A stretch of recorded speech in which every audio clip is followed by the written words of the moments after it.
చాలా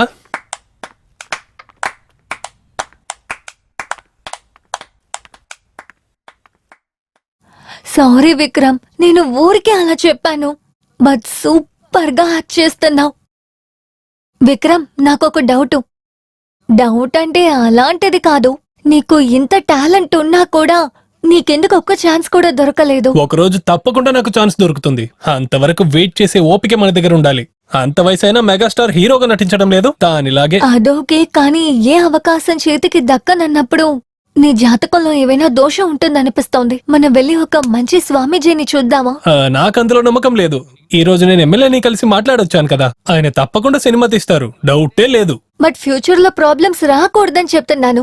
ఒకసారి వెళ్ళొద్దాం. అప్పుడు నువ్వు అస్సలు సంతోషంగా ఉన్నట్టు లేవే. నువ్వు హీరో అవుతే సంతోషించే మొదటి వ్యక్తి నేనే. నీకు మంచి జరగాలంటే నేను ఏం చెయ్యాలన్నా చేస్తాను, సరేనా? ఒక్కసారి స్వామీజీని వెళ్ళి చూసొద్దాం. మేడం ఇంత చెప్పిన తర్వాత వెళ్లకుండా ఉండొచ్చా? నాకు వెళ్ళొచ్చే అంత ఎనర్జీ లేదు. ఏదైనా ఇచ్చావంటే. నాకు అర్థమైంది కానీ కంటిన్యూ.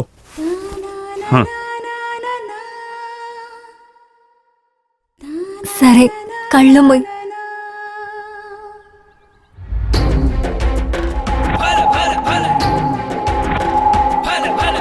డమరూఢం మహాయూధం ఘోరాహంసం బగలాముగి సదుర్భుజం మహాశివం నెట్రికంఠ భయంకరం విఘ్నేశ్వరిన్ జగస్తిని సూర సంహార కాలిని. అమ్మా,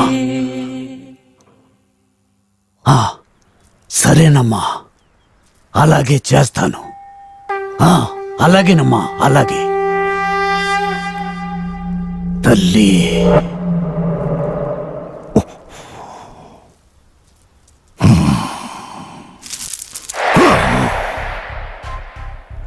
నువ్వు ప్రేమించిన అమ్మాయి కన్యగానే ఉంటే తనని నా తల్లికి బలిగా ఇచ్చి తన శరీరం నుంచి వచ్చే రక్తాన్ని నా తల్లికి నైవేద్యం పెట్టాలి. పూజ అయ్యాక రక్తాన్ని నీకు నేను కుంకుమలా తయారు చేసిస్తాను. దాన్ని నువ్వు ప్రతిరోజు ఏ పనికైనా నువ్వు వెళ్లే ముందు బొట్టుగా పెట్టుకో. మంచి జరుగుతుంది, ఖచ్చితంగా నువ్వు గెలుస్తావు. స్వామి, బలి ఇవ్వడం తప్ప వేరే ఏ పరిహారం లేదా? నీ ఆశలు కోర్కెలు నెరవేరాలి అంటే నువ్వు ప్రేమించే ఆ అమ్మాయిని, నీ జీవితంలో తోడుగా ఉండబోయే అమ్మాయిని అమ్మవారికి బలి ఇస్తేనే నీ కోరిక నెరవేరుతుంది. ఇలా చూడు, నువ్వు జీవితంలో గెలవాలి అనుకుంటే తనను బలి ఇవ్వడం తప్ప వేరే దారి లేదు. నువ్వే నిర్ణయించుకో. ఇదిగో, ఇక్కడున్న వాడికి జీవించడానికి దారి లేదు, ఇక్కడికి వచ్చే జనాలకి బుద్ధి లేదు. రేయ్, వీడు చెప్పింది వినడానిక మనం ఇంత దాకా వచ్చింది. అదేదో కన్యాదానమంట, బలిదానమంట. బలి ఇచ్చేద్దాం.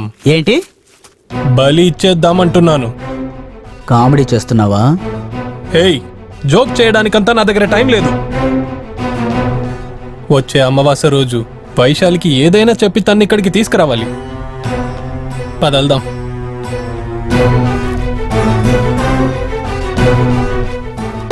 నీది ఒక బ్రతికేనరా? నువ్వు గెలవడం కోసం ఎవరినైనా బలి తీసుకుంటావా? రేపు నన్ను ఇలా చేయమని ఏంటి గ్యారెంటీ? ఎమోషనల్ డైలాగులు వినడానికి నా దగ్గర ఎనర్జీ లేదు. ఏదో కొంచెం ఉన్న ఎనర్జీ కూడా పోయే లోపల నేను హీరో అవ్వాలంతే. నువ్వు బాగా చదువుకున్నవాడివరా. ఇలాంటి మూఢ నమ్మకాల కోసం నిన్నే నమ్ముకున్న అమ్మాయిని మోసం చేయకు విక్రమ్. పాపంరా ఆ వైశాలి. నేను హీరో అవ్వడాని కోసం తను ఏమైనా చేస్తుందని తనే కదా చెప్పింది. తన దగ్గర నేను అలా ఏమడుగుతాను? కేవలం తన ప్రాణమే కదా.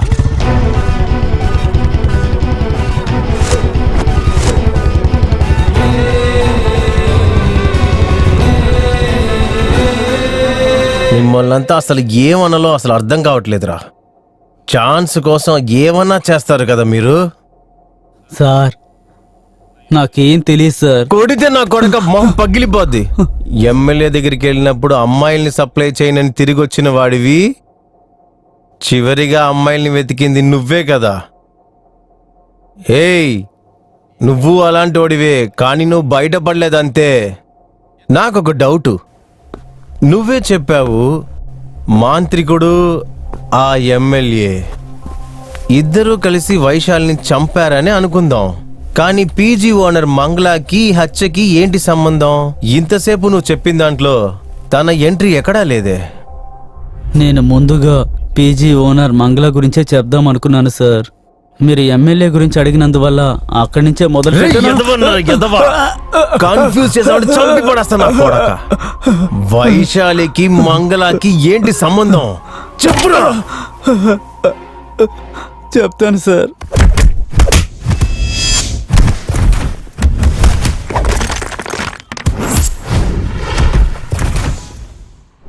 వైషు, నువ్వు నీ ఇంటికి వెళ్ళు, నేను తర్వాత కాల్ చేస్తాను. కాస్త దూరమైనా నన్ను డ్రాప్ చేయొచ్చుగా. ఎంత దూరం వచ్చినా నువ్వు నీ ఇల్లు నాకు చూపించట్లేదు కదా. నాకు కొంచెం పనుంది, నువ్వు ఆటోలోనే వెళ్ళు. Bye. Auto housing board. Hello, ఎక్కడున్నావురా? ఇక్కడే గ్రౌండ్ పక్కన ఉన్నాను. అక్కడేం చేస్తున్నావురా? ఎవరో కొందరు పోరంబోకులు వైశాలిని కిండల్ చేశారు, వాళ్ళతో కొంచెం ఆడుకొని వచ్చాను. రేయ్, హీరో కాబోతున్నావు, జాగ్రత్తరా. కాళ్ళు చేతులు విరగొట్టుకోకు. ఈ చిల్లర కుర్రాల్ని కొట్టినందువల్ల డూప్ లేకుండానే ఫైట్ చేయొచ్చనే కాన్ఫిడెన్స్ వచ్చేసిందిరా. నువ్వు నా కోసం ఒక కథ రెడీ చేసావు కదా, అందులో ఒక ఫైట్ సీన్ పెట్టరా, ఎర్రగా తీస్తాను. ఓ, అమ్మాయి దొరకగానే రియాలిటీ షో వదిలేసి హీరో కావాలనుకుంటున్నావా? ఏదో ఒకటి చేయరా, అప్పుడే లైఫ్ లో ఎదగలవు. ఏరా, నీ లవర్ చేత కిస్ పెట్టించుకొని ఇంకో అమ్మాయి చేత కిస్ పెట్టించుకొని రియాలిటీ షోకి ఫోటోస్ సబ్మిట్ చేయాలని చెప్పాను కదా. ఇప్పుడు ఆ పని ఏమైంది? ఇదిగో ఇప్పుడు ఇవ్వడానికే వెళ్తున్నాను రా. ఓ, ఇన్ని రోజుల దాకా నువ్వు అసలు ఇవ్వనే లేదా? ఫోటో ఇవ్వడానికి ఇంకా 2 రోజులే ఉన్నాయి. ఒక మంచి ఐడియా ఇస్తాను, ఈవినింగ్ పార్టీ ఇస్తావా? ఫస్ట్ ఐడియా ఏంటో చెప్పు, అది వర్కౌట్ అయ్యేలాగుంటే నేనే నీకు ట్రీట్ ఇస్తాను. వెరీ సింపుల్ మిత్రమా, నాకు చోటు తెలుసు. నీకెన్ని కిసులు కావాలో అన్ని కిసులు దొరుకుతాయి, కానీ కొంచెం డబ్బు ఖర్చు అవుతుంది. నీకోకేనా?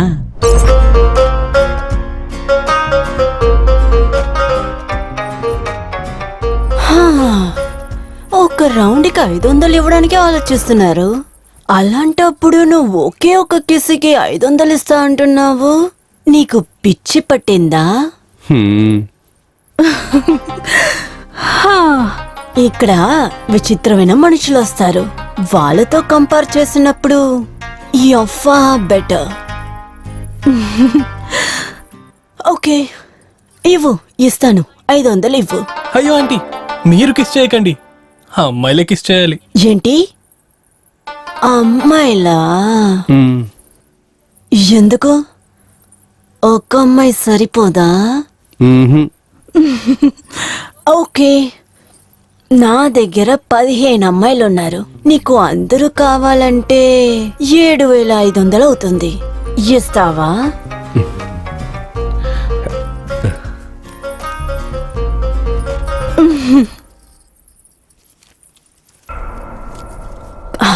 కమలి,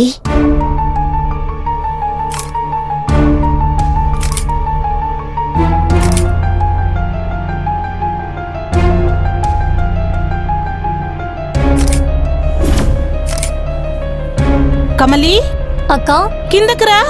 ఇదిగో వస్తున్నానక్క. ఒక నిమిషం, మీరు ఇక్కడే ఉండండి, వచ్చేస్తాను.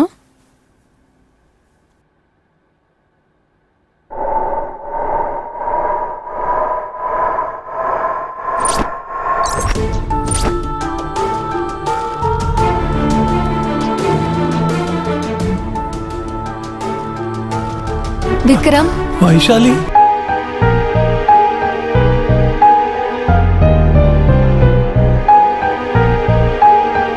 ఇదిగో చూడురా, ఇంతసేపు నువ్వు చెప్పిన కథలో చెప్పాలంటే అన్ని చోట్ల నువ్వు ఉన్నావు. నువ్వు పీజీ వైపే వెళ్ళలేదన్నావు, కానీ అక్కడ ఇదే జరిగిందని నీకెలా తెలుసు? సార్, ఒకవేళ నువ్వు చెప్పేది నిజమై ఉంటే ఏ తల్లి కూడా తండ్రిని పెట్టే చోట కూతుర్ని పెట్టదు రాక్షత నా కొడక. సార్, అలా ఏమీ నేను మీకు తప్పుగా చెప్పలేదు సార్. మీ అంతటా మీరే ఏదో ఒకటి థింక్ చేసుకుని నన్ను కొడుతూ ఉన్నారు. నేను పూర్తిగా చెప్పేదాకా కొంచెం వెయిట్ చేయండి సార్. జరిగిన కథని ఓ ఫ్లోలో చెప్తున్నప్పుడు మధ్యలో దూరి మీరు కట్ చేస్తున్నారు సార్. రే, వైశాలి మంగళ కూతురు కాకపోతే తను ఎవరు? ఈ విషయం తెలియకుండానే నీ ఫ్రెండ్ తను లవ్ చేస్తూ ఉన్నాడా? అయ్యో సార్, నేను చెప్పడం అయ్యేదాకా కొంచెం ప్రశాంతంగా వినండి సార్. మిత్రమా, ఏదేదో ఆలోచించి మనసు పాడు చేసుకోకరా. వైశాలి మంచి అమ్మాయి అని నాకు అనిపిస్తోంది. నువ్వు ఒక్కసారి వెళ్ళి తనతో మాట్లాడు. మనం చూసే వాళ్ళందరూ మంచోళ్ళు అనుకొని మనం మోసపోతున్నాము. దీని తర్వాత వాళ్ళు మనల్ని ఎలాగైనా మోసం చేస్తారు. ఇప్పుడు దీని గోల వేరే. షో, వైశాలి వచ్చింది, ఏమీ మాట్లాడుకు. నువ్వు వెళ్ళి తనతో మాట్లాడరా, నేను అక్కడ వెయిట్ చేస్తుంటాను. హాయ్ వైశాలి.